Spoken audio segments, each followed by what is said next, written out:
File edit. Chapter_1_scarred_barmaid. TXT completing Chapter 1 by adding the remaining content to reach 8,000 characters old content. Now hold on there, sugar, he said, his fingers tightening on her shoulder in a grip designed to cause discomfort without quite crossing into outright assault. I don't recall dismissing you just yet. See, me and the boys have been riding hard all day, and we're looking for some entertainment along with our drinking. You seem like the entertaining type, what with those interesting scars and that attitude that says you've seen some trouble in your time. New content. Now hold on there, sugar, he said, his fingers tightening on her shoulder in a grip designed to cause discomfort without quite crossing into outright assault. I don't recall dismissing you just yet. See, me and the boys have been riding hard all day, and we're looking for some entertainment along with our drinking. You seem like the entertaining type, what with those interesting scars and that attitude that says you've seen some trouble in your time. Rosa looked down at his hand on her shoulder, then back up to meet his eyes with the same calm expression she had maintained throughout the encounter. I understand you've had a long ride, she said quietly. Why don't you and your men take that table, and I'll bring you the best whiskey we have in the house. On the house, as a welcome to Millbrook. Morrison's laugh was harsh and humorless. On the house, she says. Ain't that generous? But I think maybe you misunderstood what kind of entertainment we're after. His other hand reached up to trace the air near her scar without quite touching it. I'm real curious about how a woman ends up looking like she tangled with a wildcat and lost. Makes a man wonder what other interesting stories you might have to tell. The other patrons in the Silver Dollar had gone completely silent, their conversations dying mid-sentence as they witnessed Morrison's increasingly aggressive behavior toward Rosa. The cattle drivers in the corner exchanged meaningful glances, their hands moving closer to their gun belts, though none of them seemed eager to be the first to challenge 5 armed men. The traveling preacher closed his Bible with a soft thud and slipped it into his coat pocket, his weathered face creased with concern, but his body language suggesting he was preparing to leave rather than intervene. Rosa remained perfectly still under Morrison's grip, her gray eyes steady as she met his gaze without flinching or looking away. The silence stretched long enough to become uncomfortable for everyone except the 2 people locked in this unspoken battle of wills. When she finally spoke, her voice carried no trace of fear or submission. I appreciate your curiosity about my past, mister, but I think you'll find the whiskey here more interesting than old stories. She gestured slightly toward the table she had originally indicated. Your men look like they could use some refreshment, and I'd be happy to serve you properly if you'll let me do my job. Morrison's grin widened at her continued composure, and his fingers dug deeper into her shoulder. One of his companions, a wiry man with a scraggly beard and nervous eyes, laughed with the high-pitched sound of someone trying too hard to please his leader. Boss, this one's got more backbone than most of the sheriffs we've run across. Maybe we should keep her around for a while. See if we can figure out what makes her so calm. The gang leader's pale blue eyes never left Rose's face as he considered his companion's words. Now that's an interesting notion, Jake. Real interesting. He leaned closer to Rosa, close enough that she could see the yellow stains on his teeth and smell the mixture of whiskey, tobacco, and unwashed skin that clung to his clothes. Tell you what, darling. You bring us that free whiskey you mentioned, and maybe I'll let you tell me about those scars over a nice private conversation later tonight. Rosa's expression remained unchanged, but something subtle shifted in her posture. Her shoulders squared almost imperceptibly, and her weight settled more evenly on both feet in a way that would have meant nothing to most observers, but suggested preparation to anyone who understood violence. I'll get your drinks, she said quietly, but that's all I'll be providing this evening. Morrison's laugh was genuinely amused now, as if her quiet defiance entertained him more than simple compliance would have. Oh, I don't think you understand how this works, sugar. When Caleb Morrison and his boys ride into a town, folks generally find ways to be real accommodating. Especially folks who work in places like this, serving drinks to anyone with coin enough to pay for them. The whiskey had been flowing freely among Morrison's crew since before they entered the Silver Dollar, and their voices had grown louder and cruder as the evening progressed. The man Morrison had called Jake began making increasingly explicit comments about Rosa's appearance, speculating about what the rest of her body might look like under her simple dress. Another gang member, a heavy-set brute with scarred knuckles and mean little eyes, suggested they take her upstairs to the room above the saloon where she lived. Throughout this escalating harassment, Rosa continued moving among the tables, serving drinks and maintaining her professional demeanor despite the growing tension that filled the air like smoke. But the other customers were not as skilled at hiding their discomfort. Several of the cattle drivers finished their drinks quickly and left money on their table before heading for the door without looking back. The traveling preacher gathered his belongings and departed with a mumbled excuse about an early morning service. Tommy Brennan remained at his table near the back wall, his young face flushed with anger and his hands clenched into fists as he listened to Morrison's crew make increasingly vile comments about Rosa. The boy had grown up hearing his father and uncles tell stories about standing up for what was right, about protecting women and defending the innocent against bullies and predators. Every crude suggestion from Morrison's men felt like a direct challenge to everything he had been taught about being a man. When Morrison grabbed Rosa's wrist and yanked her close enough to examine her scars in the lamplight, something inside Tommy finally snapped. He shot to his feet with enough force to knock over his chair, the wooden legs clattering against the floor in the sudden silence. "Let her go," Tommy said, his voice cracking slightly with nervous energy, but carrying genuine determination. "She's just doing her job, and you've got no call to treat her like that." Morrison turned his head slowly to look at the young man, his expression shifting from amusement to cold calculation in the space of a heartbeat. "Well now," he said, his voice dropping to a dangerous whisper. "Looks like we got ourselves a hero in the house." His grip on Rosa's wrist tightened as he studied Tommy with the predatory focus of a cat, watching a mouse venture too far from its hole. "Son," Rosa said quietly, her voice carrying a note of warning that Tommy was too angry to properly interpret. "I appreciate the thought, but this isn't your concern. Why don't you head on home to your folks?" But Tommy was already moving toward Morrison's table, his jaw set with the stubborn determination that marked young men who had not yet learned to properly calculate the odds against them. "I said let her go," he repeated, his hand dropping instinctively toward the old revolver he wore at his hip, a gun that had never been drawn in anger and probably had not been properly cleaned in months. Morrison released Rosa's wrist and turned his full attention to Tommy, rising from his chair with the fluid grace of a man accustomed to violence. The difference in their sizes was immediately apparent. Morrison stood well over 6 feet tall with the broad shoulders and thick arms of someone who had spent his life taking what he wanted through physical force. Tommy, though tall for his age, still possessed the gangly frame of a boy not quite grown into his adult proportions.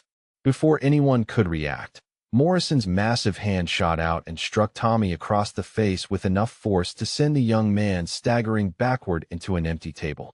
The impact sent glasses and bottles crashing to the floor, and Tommy landed hard on his side, blood trickling from his split lip as he struggled to regain his footing.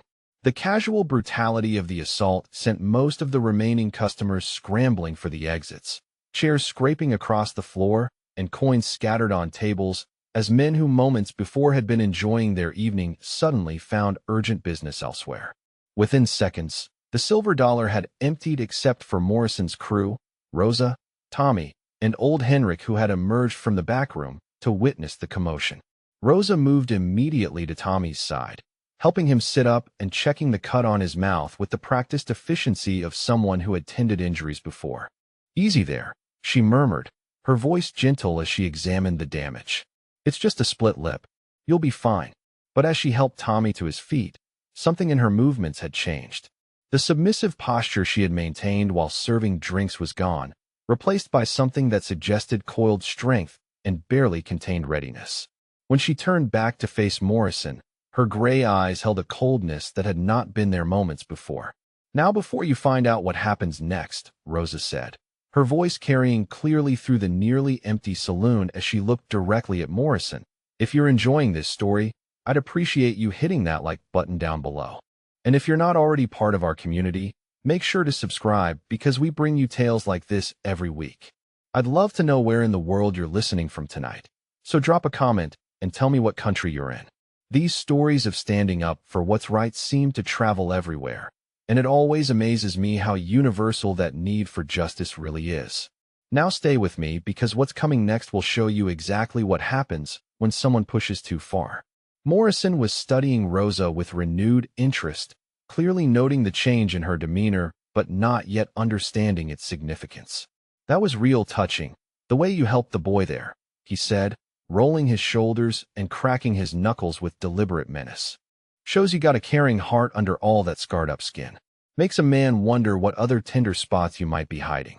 Rosa straightened to her full height and looked Morrison directly in the eye, her voice dropping to barely above a whisper, but somehow carrying more authority than his loudest shouts.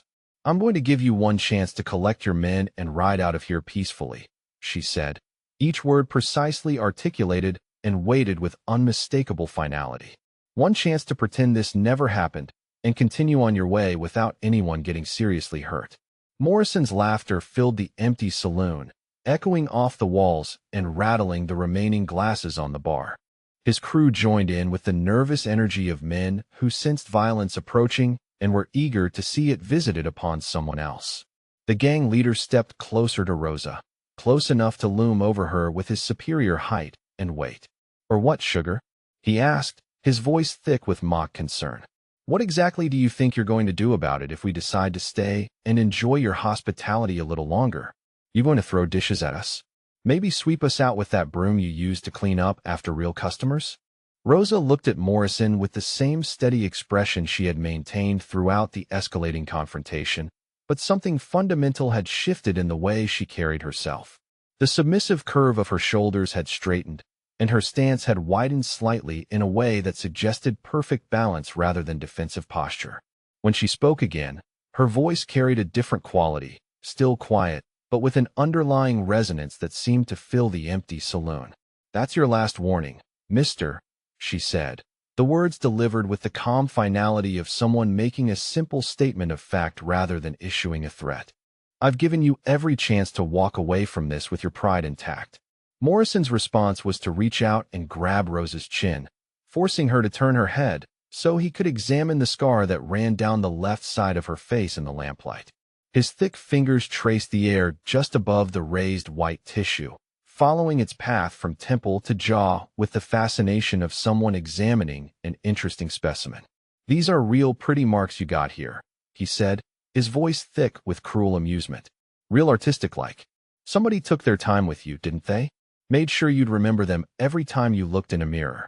Rosa allowed him to turn her head without resistance, but her eyes had changed in a way that would have warned any observer who understood the subtle signs of approaching violence. The warm gray that had characterized her gaze throughout the evening had shifted to something colder, harder, like winter ice reflecting pale moonlight. When Morrison released her chin, she did not immediately look away, but continued to study his face with the detached interest of someone cataloging details for future reference. "I got these scars in Laredo," she said conversationally, as if discussing the weather or the quality of the evening's beer. "Spring of 1858. 3 men thought they could take what they wanted from me." Morrison laughed at her matter-of-fact tone, clearly interpreting her calm recitation as the resigned acceptance of a victim recounting old trauma. "Well now, that's a real sad story, sugar. Sounds like those boys taught you some hard lessons about how the world works for women who don't know their place."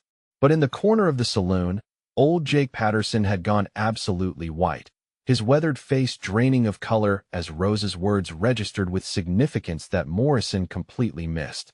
Jake was 73 years old and had spent most of his adult life working cattle drives and trading stories with every kind of person who traveled the frontier territories. His memory was still sharp enough to recall names and faces from decades past, and something about Rosa's casual mention of Laredo had triggered a recollection that made his hands begin to tremble around his whiskey glass. Rosa continued speaking in the same conversational tone, seemingly unaware of the dramatic effect her words were having on the old man in the corner. "Those 3 men made the same mistake you're making right now," she said to Morrison. "They saw a woman alone and figured that made her easy prey. They figured wrong." Morrison's grip on her shoulders tightened, but Rosa gave no indication of discomfort or concern.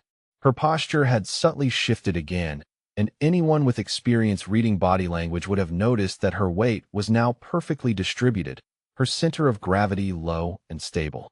Her hands hung loosely at her sides, but there was something about their positioning that suggested readiness rather than relaxation. Had to bury all three of them behind the cantina, Rosa added, her voice maintaining the same casual tone she might use to discuss the evening's dinner special. Took most of the night to dig the holes deep enough. Hard work in that rocky ground.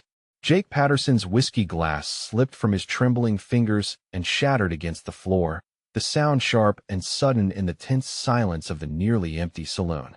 His companion, a younger man named Samuel who worked at the general store, looked at him with concern and reached out to steady the old man's arm. "Jake, what's got into you?" Samuel asked quietly. "You look like you've seen a ghost walking." Jake's voice came out as barely more than a whisper, but in the silence of the saloon his words carried clearly to everyone present.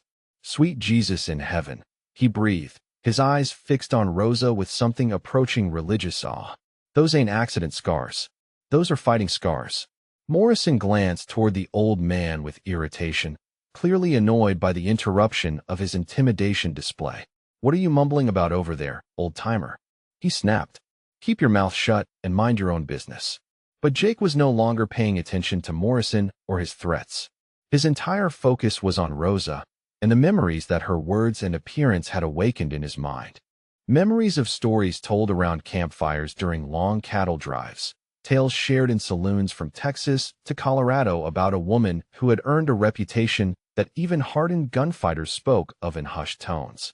Jake pushed himself slowly to his feet, his movement drawing Morrison's hostile attention, but the old man seemed oblivious to everything except the growing certainty of Rosa's identity. "Laredo, 1858, he said, his voice growing stronger as the pieces fell into place. 3 men dead behind the cantina. The Martinez brothers and that snake Cordova who rode with them." Rosa turned her head to look at Jake directly for the first time since Morrison and his crew had entered the saloon. Something passed between them, a moment of recognition and acknowledgement that confirmed what the old man had begun to suspect.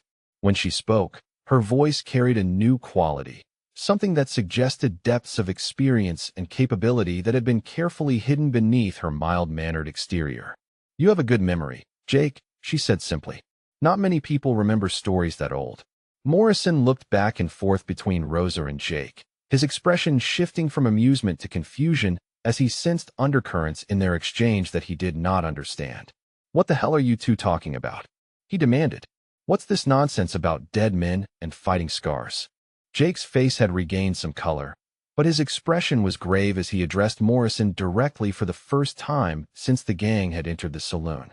"Mister," he said, his voice carrying the weight of absolute certainty, "you need to let that woman go and walk out of here right now. You got no idea who you're messing with." One of Morrison's men, the wiry one called Jake who had been making crude comments about Rosa earlier in the evening, noticed the old-timer's expression and felt the first stirrings of unease. "Boss," he said quietly, "maybe we should listen to what the old man's trying to tell us." He looked scared enough to wet himself. Morrison's laugh was harsh and dismissive. "I don't give a damn what some addled old drunk thinks he remembers." He tightened his grip on Rosa's shoulders and pulled her closer, close enough that she could feel his breath on her face. "Whatever happened in Laredo 20 years ago don't mean nothing here and now." Rosa met his gaze without flinching, and for the first time since the confrontation began, she allowed a slight smile to curve the corners of her mouth. It was not a warm expression or a friendly one. It was the smile of someone who had been underestimated so consistently that the experience had become almost amusing. 27 years ago, she corrected quietly. "And you're right about one thing. What happened in Laredo doesn't matter much anymore." Her smile widened slightly, and Morrison felt an inexplicable chill run down his spine despite his overwhelming advantages in size, strength, and numbers. "But what's about to happen right here, right now, that's going to matter a great deal." Jake Patterson's voice cut through the tension like a blade, his words carrying across the saloon with the authority of someone delivering an unavoidable truth. "Boys," he said, his eyes never leaving Rosa's face, "that there is Rosa Delgado. They used to call her the Angel of Death." The silence that followed this revelation was so complete that the sound of breathing seemed unnaturally loud. Morrison's crew exchanged glances, and even his most loyal followers began to show signs of uncertainty. The name meant nothing to Morrison himself, but he could see its effect on his men and feel the shift in Rosa's demeanor as her carefully maintained facade finally began to fall away. Rosa nodded slowly at Jake's words, neither confirming nor denying the identification, but making it clear that she was no longer interested in maintaining the pretense of helplessness. When she spoke again, her voice had changed completely, dropping to a register that seemed to resonate from somewhere deep and dangerous. "It's been a long time since anyone called me by that name," she said quietly. "I came to Millbrook hoping those days were behind me, hoping I could serve drinks and sweep floors and live out my remaining years in peace." Her gray eyes fixed on Morrison with an intensity that made him suddenly aware of how isolated he was, despite being surrounded by his loyal crew. But some things have a way of following a person, no matter how far they run or how long they try to hide. Morrison's grip on Rosa's shoulders loosened slightly as he processed the name that old Jake had spoken with such reverence and fear. He had never heard of Rosa Delgado or the Angel of Death, but the effect her identification was having on everyone else in the saloon was impossible to ignore. His own men were shifting uncomfortably, their earlier bravado replaced by the kind of nervous energy that suggested they were beginning to recalculate their odds of survival. Jake Patterson remained standing near his overturned chair, his weathered face grave with the weight of memories that stretched back across decades of frontier violence. When he spoke again, his voice carried the authority of someone who had witnessed history firsthand and lived to tell the tale. "Mr. Morrison," he said, his words measured and deliberate, "that woman you're manhandling there has 27 confirmed kills to her name. Maybe 28 now. I ain't kept perfect count over the years. She worked both sides of the war as a spy, then spent the better part of a decade tracking bounty hunters and outlaws from here to the Mexican border." Rosa stood perfectly still under Morrison's weakening grip, but her entire demeanor had undergone a transformation that went far beyond mere posture or expression. Where moments before she had seemed like nothing more than a scarred barmaid trying to avoid trouble, she now possessed an aura of contained lethality that seemed to fill the space around her. Her gray eyes held Morrison's gaze with the steady confidence of someone who had looked into the faces of dying men and felt no particular emotion about the experience. 28, she corrected Jake quietly, her voice carrying easily across the silent saloon. "Your count was accurate through 1866, but there was one more after that. A man named Ramirez who thought he could collect the bounty on my head by ambushing me outside Tucson." Morrison's pale blue eyes darted between Rosa and Jake, trying to process information that challenged everything he thought he understood about the situation. "Rosa Delgado," he repeated, the name sounding foreign and uncertain on his lips. "I never heard of no Rosa Delgado." Jake's laugh was bitter and knowing. "Course you ain't, son. She's been retired for more than 10 years, living quiet and peaceful like she is now. But back in the day, there wasn't a man between the Mississippi and the Pacific who carried a gun professionally that didn't know her name and reputation." The old man's eyes never left Rosa's face as he continued his recitation of her legend. During the war, she carried messages through Union lines that nobody else could manage. After Appomattox, she turned bounty hunter because it was the only work she knew how to do. Every man she went after ended up dead or in chains, and she never once failed to collect her fee. Rosa's expression remained neutral as Jake recounted her history, but something in her posture suggested she was not entirely comfortable having her past laid bare in such detail. The years of quiet anonymity in Millbrook had allowed her to almost forget the woman she had been, the reputation she had earned through skill and ruthlessness in equal measure.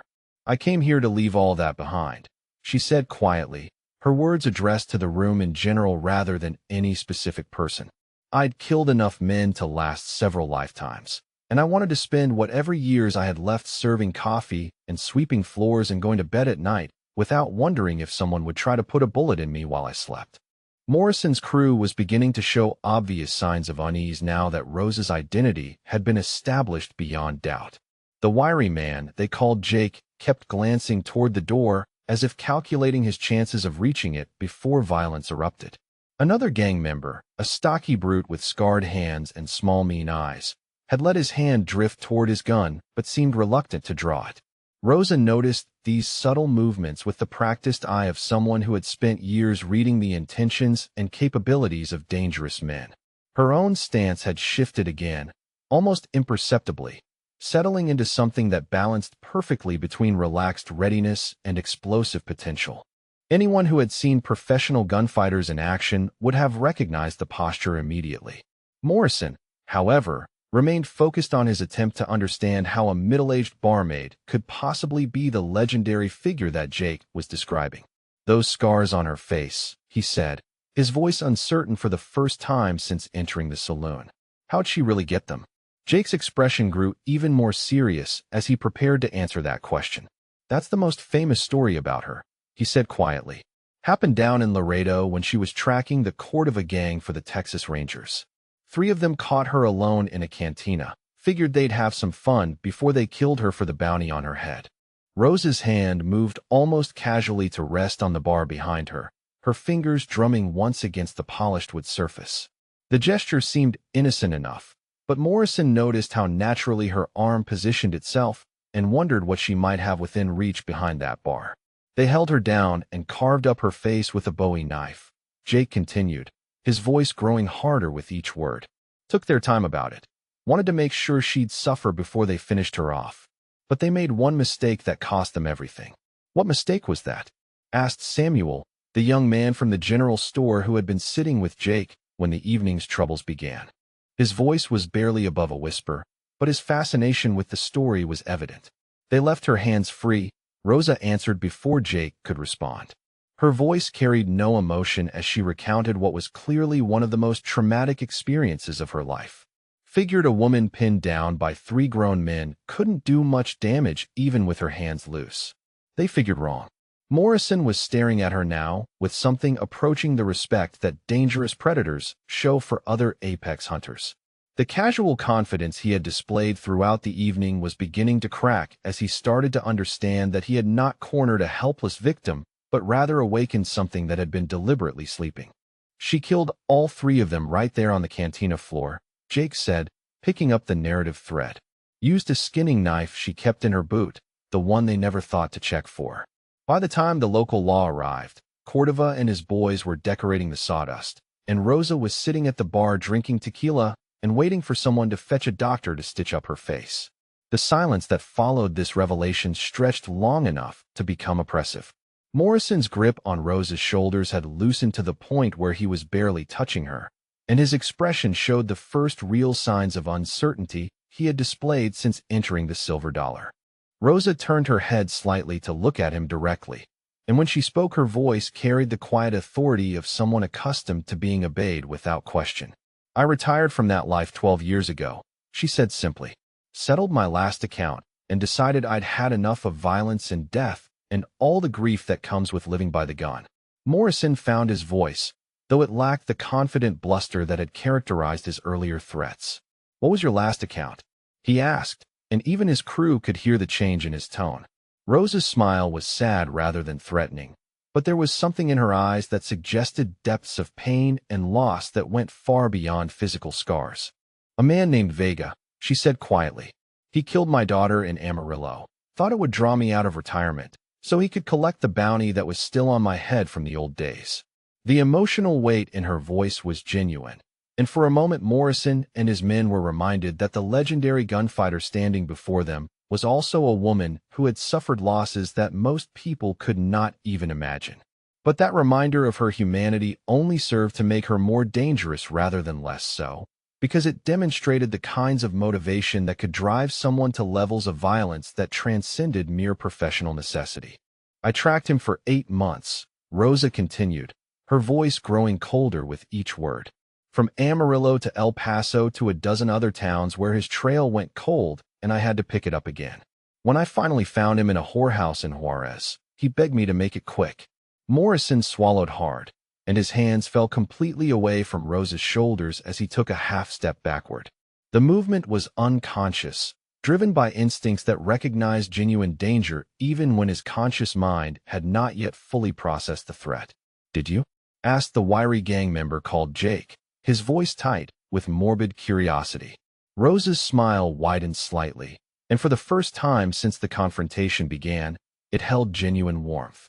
"Of course not," she said quietly. "He didn't show my little girl any mercy, so I returned the favor. Took me the better part of 3 hours to finish what I'd started." The casual way she recounted this act of prolonged vengeance sent a visible shudder through Morrison's crew. These were men accustomed to violence and brutality, but there was something about Rose's matter-of-fact delivery that suggested levels of controlled fury that none of them had encountered before. After that, Rosa continued, turning her attention back to Morrison himself. "I decided I'd had enough killing for one lifetime. Came to Millbrook, rented the room upstairs, and figured I'd spend whatever years I had left trying to forget what I used to be." Morrison's face had gone noticeably pale during Rose's recitation of her history, and his earlier confidence had evaporated completely. The woman standing before him bore no resemblance to the submissive barmaid he had been intimidating just minutes before. This was clearly someone who had survived decades of frontier violence through skill, ruthlessness, and an absolute willingness to do whatever was necessary to eliminate threats to her survival. "But some things don't stay buried no matter how deep you try to plant them," Rosa said, her voice dropping to barely above a whisper, but somehow carrying more authority than Morrison's loudest shouts. "Some things have a way of clawing their way back to the surface when men like you decide that a woman's past don't matter as much as what you want to take from her in the present." Morrison looked around at his crew and saw his own uncertainty reflected in their faces. The easy intimidation they had planned for the evening had transformed into something far more dangerous than any of them had bargained for. But pride and reputation were powerful motivators, and Morrison had built his identity around being the man who took what he wanted regardless of consequences or opposition. "I don't care what you used to be," he said, his voice lacking conviction but still carrying stubborn determination. "That was a long time ago, and you're just one woman against 5 armed men. The odds ain't exactly in your favor, no matter what stories folks tell about the old days." Rosa nodded thoughtfully, as if considering his mathematics with genuine interest. "You're absolutely right about the numbers," she agreed quietly. 5 against 1 ain't exactly sporting odds." Her hand moved slightly on the bar behind her, and Morrison caught a glimpse of metal reflecting the lamplight. "Course," she continued with that same calm reasonableness, "I ain't exactly planning on giving you boys a sporting chance." The moment stretched taut between Rosa and Morrison's crew, 5 armed men facing a middle-aged woman behind a saloon bar, the weight of revelation hanging heavy in the lamplight. Morrison's pride warred visibly with his newly awakened survival instincts as he processed what he had learned about Rose's true identity. His reputation demanded that he follow through on his threats, but his experience with violence was telling him that the odds had shifted in ways he had not anticipated. Morrison's decision came with the sudden, explosive violence that often marked frontier confrontations. His hand dropped toward the Colt at his hip with practiced speed, the movement triggering an immediate response from his crew as they reached for their own weapons with the coordinated precision of men who had worked together through dozens of similar encounters. Rosa's response was so swift and economical that Morrison's gun had barely cleared leather before she was in motion. Her hand swept behind the bar and emerged with twin Colt Navy revolvers, weapons that had clearly been waiting within easy reach throughout the evening's escalating tensions. The guns appeared in her grip with the fluid grace of extensions to her own hands, and the speed of her draw was unlike anything Morrison had ever witnessed. The first shot echoed through the silver dollar before Morrison's weapon was fully drawn, the bullet taking his wiry Lieutenant Jake's center mass and spinning him backward into an overturned table.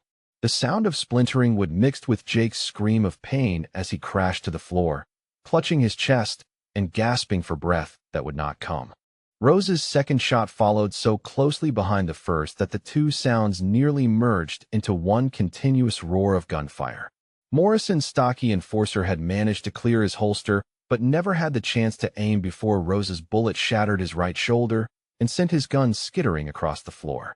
He staggered backward against the wall, his useless arm hanging at an unnatural angle as blood soaked through his shirt. The remaining 3 members of Morrison's crew found themselves facing a woman who moved like liquid death, her weapons tracking from target to target with mechanical precision, while she flowed behind the bar with movements that seemed to anticipate their every action. Morrison himself had finally cleared his holster, but Rosa was no longer where she had been when he started his draw. She had dropped below the bar's surface, using the heavy wooden structure as cover while she assessed the tactical situation with the calculating mind of someone who had survived 2 decades of professional violence. Her years of retirement had not dulled her instincts or her reflexes, and the familiar weight of weapons in her hands awakened muscle memory that transcended conscious thought. Morrison's third man, a lean gunfighter with a reputation for fast draws and accurate shooting, managed to get off a shot that splintered the wood inches from Rosa's head as she moved along behind the bar. His accuracy was impressive, but Rosa had fought men who were faster and more skilled, and she had always walked away from those encounters while they had not. Her return shot came from an unexpected angle as she emerged from behind the far end of the bar, her movement so sudden that the gunfighter was still tracking toward her previous position when her bullet took him in the throat. He dropped his weapon and clutched at the wound with both hands, his eyes wide with shock and disbelief as he realized that his reputation would die with him on the sawdust-covered floor of a frontier saloon. Morrison and his remaining companion found themselves bracketed between Rosa's position behind the bar and the wall, their tactical situation deteriorating with every passing second. The companion, a young man barely out of his teens who had joined the gang seeking adventure and easy money, was staring at the carnage around him with growing terror as he realized that this was not going to end with them riding triumphantly out of town. "Drop your weapons," Rosa said quietly, her voice carrying easily across the smoke-filled saloon despite the ringing echoes of gunfire. Her tone was conversational, almost polite, as if she were asking them to pass the salt at dinner rather than surrender their lives to her mercy. Morrison's response was predictable and desperate. He grabbed young Tommy Brennan, who had been crouched behind an overturned table throughout the gunfight, and hauled the boy upright as a human shield. His Colt pressed against Tommy's temple as he backed toward the saloon's front entrance, using the young man's body to protect himself from Rosa's deadly aim. "Let me walk out of here," Morrison shouted, his voice cracking with stress and desperation. "Let me walk away clean, or the boy gets a bullet in his brain right now." Rosa emerged fully from behind the bar, her weapons held low but ready, her gray eyes fixed on Morrison with the cold calculation of a predator evaluating its prey. The transformation from mild-mannered barmaid to lethal killer was now complete, and anyone who saw her would understand immediately why she had earned her fearsome reputation during the violent years following the war. Tommy's face was white with terror, but he tried to meet Rosa's gaze with as much courage as he could muster. The boy had proven his bravery earlier in the evening when he tried to defend Rosa against impossible odds, and now he was paying the price for his gallant gesture. "You made a mistake, Morrison," Rosa said quietly, her voice carrying absolute certainty. "The kind of mistake that men in your line of work don't usually get to learn from." Morrison's laugh was high and nervous, lacking any trace of his earlier confidence. "What mistake is that, you crazy old woman? I got the boy, and I got a clear path to the door. Looks to me like I'm holding all the cards right now." Rosa's smile was thin and cold, and Morrison felt his stomach clench with sudden dread as he saw something in her expression that suggested his tactical assessment might be fatally flawed. "Your mistake," she said conversationally, "was assuming that I care more about that boy's life than I do about making sure you don't ride out of here to hurt other people." Tommy's eyes widened with shock and fear as he processed Rosa's words, and Morrison found himself staring at a woman whose reputation for ruthless pragmatism was apparently well-deserved. But Rosa was not finished explaining his error in judgment. "See," she continued, her weapons still held in ready positions despite the threat to Tommy's life. "You're thinking like a man who's used to people caring about innocent lives more than they care about justice. But I spent 20 years tracking men who hid behind women and children when things got difficult for them." Morrison's grip on Tommy tightened, and his gun pressed harder against the boy's temple as he realized that his hostage might not provide the protection he had counted on. His remaining crew member had gone completely still, apparently paralyzed by the realization that their leader's desperation tactics might not be sufficient to get them out of the situation alive. But Rosa's next movement was so unexpected that Morrison never had time to react appropriately. Instead of maintaining her position and accepting the tactical stalemate that his hostage represented, She stepped to her left and fired a single shot that passed so close to Tommy's ear that the boy could feel the heat of the bullet's passage. The round took Morrison in his right wrist, shattering bone and destroying the grip strength needed to hold his weapon. His Colt clattered to the floor as he screamed and clutched at his mangled hand, and Tommy broke free from his weakened grasp to scramble across the room towards safety.